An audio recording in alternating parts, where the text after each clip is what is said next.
Hello. I'm here with Harwich Conservation Trust's Michael Lach and a special guest, Don Wilding.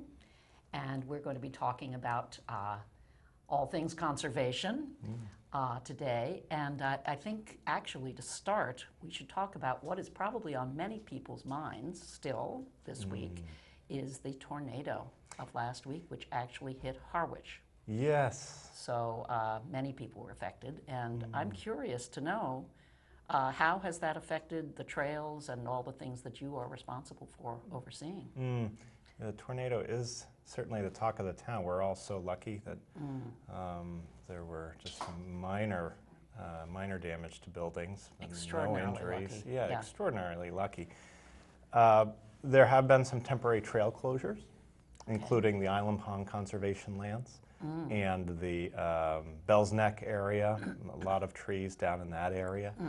We were set to open the newly preserved Cornelius Pond Woodlands, the 15 acres with more than We've been talking about for so long. Right, more than 1,000 feet of shoreline on Cornelius Pond. But now we've got to delay that opening because we're tending to several trees blocking trails in that area. And want to be sure that limbs are down too as well. That's so right. There's no danger of walking once even the trails are cleared, I imagine, That's right, yeah. So it'll be an ongoing process. We're still trying to assess various trails and also schedule volunteer work parties. Yeah, I was just going to ask, who will be doing that work? Yeah. It's going to be our staff, principally Tyler Maycath, our stewardship outreach coordinator, but we'll be out there in the field over the next few weeks, also in collaboration with the Town Conservation Department, Conservation Administrator Amy Uzowski, and collaborating with Town Highway Department, which I'll just do a shout out to Town Highway Department. They have been exceptional once again in their responsiveness and their ability to cover so much ground. That's certainly been clear just from driving around to see that they're really on the case. Yes, yes. So if anybody's interested in volunteering for some of this trail cleanup work, you can visit our website, harwichconservationtrust.org, go to the contact page and send us an email. Right. And we'll see if we can arrange a way to participate. Yes, yeah, I'm sure people would be willing to lend a hand if they have time. And even though some of those trails are not yet open, we're still holding guided walks elsewhere, which is a good segue to our special guest, Don Wilding. Exactly. Yes. So it's so great to finally meet you, Don, because I have read your articles and I've heard about you so many times from Michael about the kinds of talks you do and the walks. And would love to know what your upcoming walk is. I know it has to do with the Outermost House. Yeah, it's a informative guided walk in the trails at the Cape Cod National Seashore, overlooking the area where Henry Beston's Outermost House once stood, and also we're pointing out also the neighborhood, really, that he was in while he was staying there. So it's really that entire area is just all things Beston, really. Yeah. Is that an image of the Outermost House there, Don? Yeah, that is. That's. When was that taken? That was probably taken in the late 60s or early 70s, is my guess.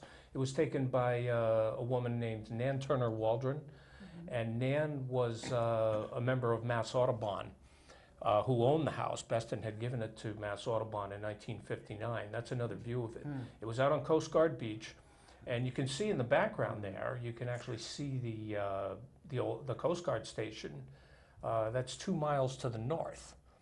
So when you, if you wanted to see that location now, it's all underwater. Yes. Oh, from this vantage point, you'd be underwater. You would be underwater right now. It's in the part that's the marsh. Wow. Actually, it's in the part where the sharks are swimming. Actually. But that's how much beach has been. Wow. Yeah, well, there was a lot of away. washover, and the entire barrier beach system was pushed westward after the blizzard of '78. And this one shows the Outermost House. That's Henry there, out in front of the forecastle, as he called the house.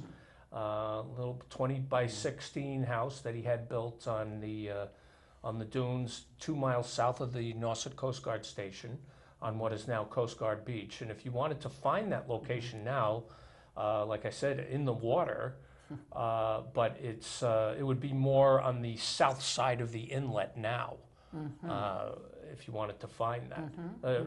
Right around the area where Eastham and Orleans have been fighting over the access to that beach. But these are images of Henry Beston himself from the 1920s.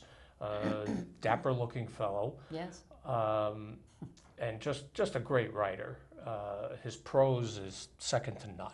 His descriptions, and that's an image from 1964 when the Outermost House was dedicated as a National Literary Landmark, and that's Henry Beston and his wife Elizabeth Coatsworth on the left, and to the right is Tony Peabody, the First Lady of Massachusetts at that time, wife of the governor.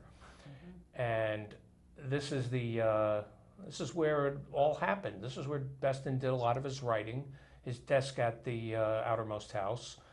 You could see the blue chair there. He actually found that chair in the surf back in the 20s. Did he really? And he had it painted blue, and it was there. And then it got washed away in the blizzard of '78, and then they found it. And Mass Audubon had it for a while. Eastham Historical Society has it now. And there's also, you can see the on that image, the very primitive desk that he used. That's the cover of my book, Henry Beston's Cape Cod, which is kind of the story behind the Outermost House. And when did you publish that one? I wrote that originally, 2003 is when it first came out, and then I sort of updated it in 2013, and that's the one that's been out there ever since. So. So when you walk, I'm curious, since you say now that's all underwater. Yeah. Where do you walk? Well, or is there swimming involved? No. We're not that daring. Yeah. But we overlook the marsh area, and we give a good look at the barrier beach, and not only what Beston saw and experienced. A lot of that also had to do with the Coast Guard.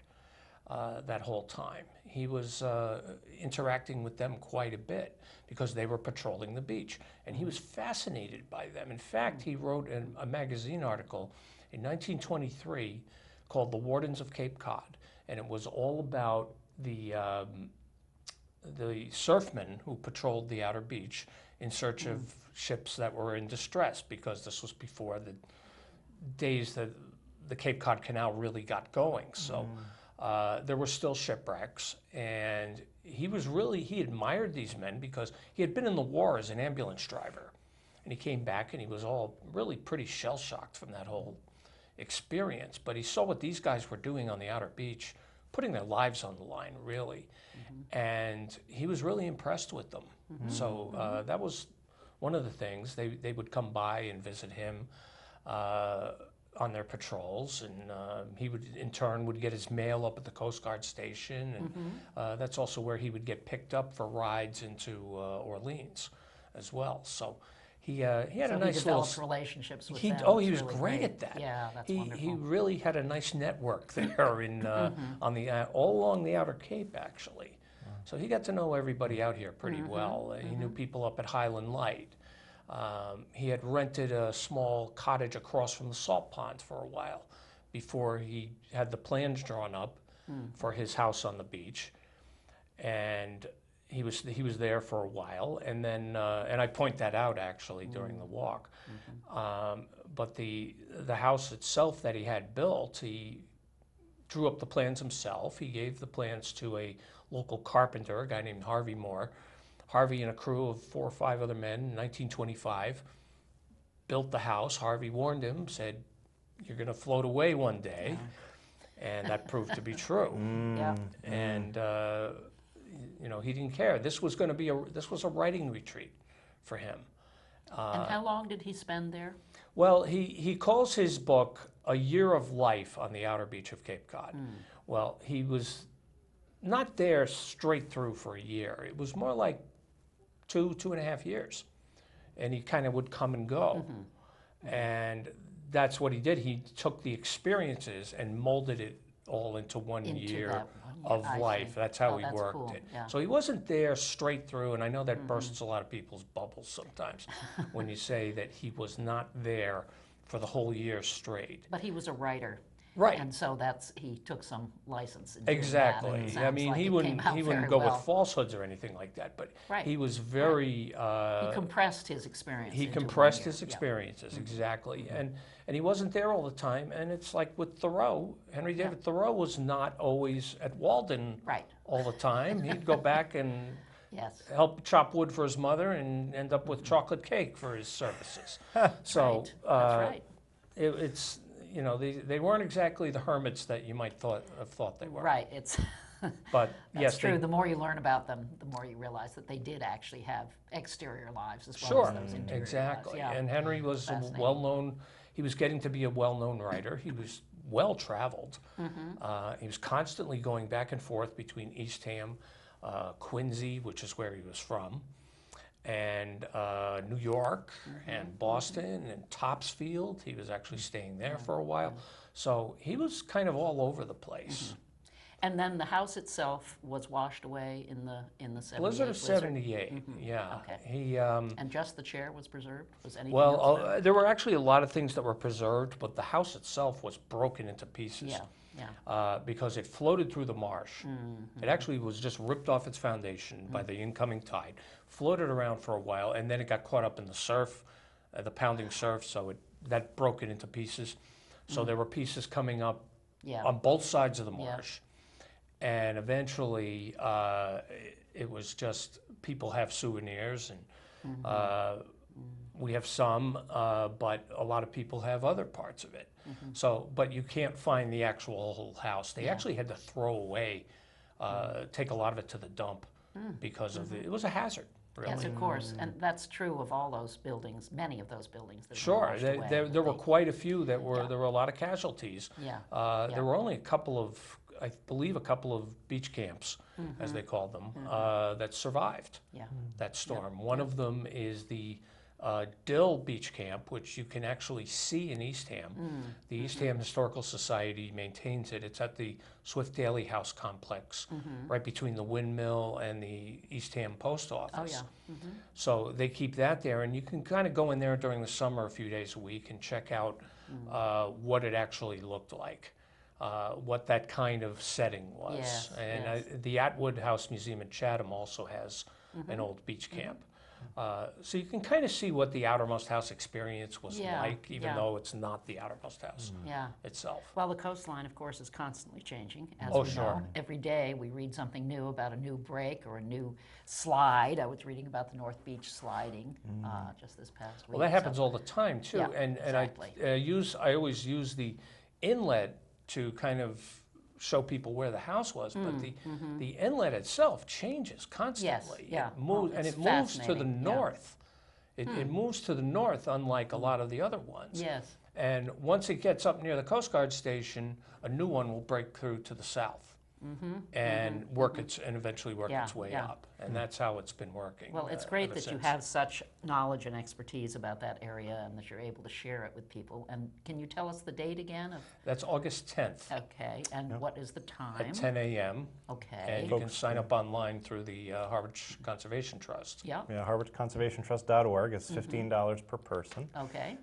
Space is limited, I so imagine it would be very popular, so people should Right. get Yeah. on it right away. And we had yes, some pretty good turnouts. I think there was Yes. 50 and 39, I think it was, Yes. something like that. yes, Wow. yeah. So it's So the first two that we did? really popular. Yeah. Yeah. So we look forward to this one on August 10th as well. Yes. Yeah. Well, it's so Thank you, great Don. that Thank you you. came in to talk with us about that. Sure. And I hope to read your book sometime, in fact. I would like to do that. I read your articles, but I'd like to read your book. Well, So, thank you. Sounds great.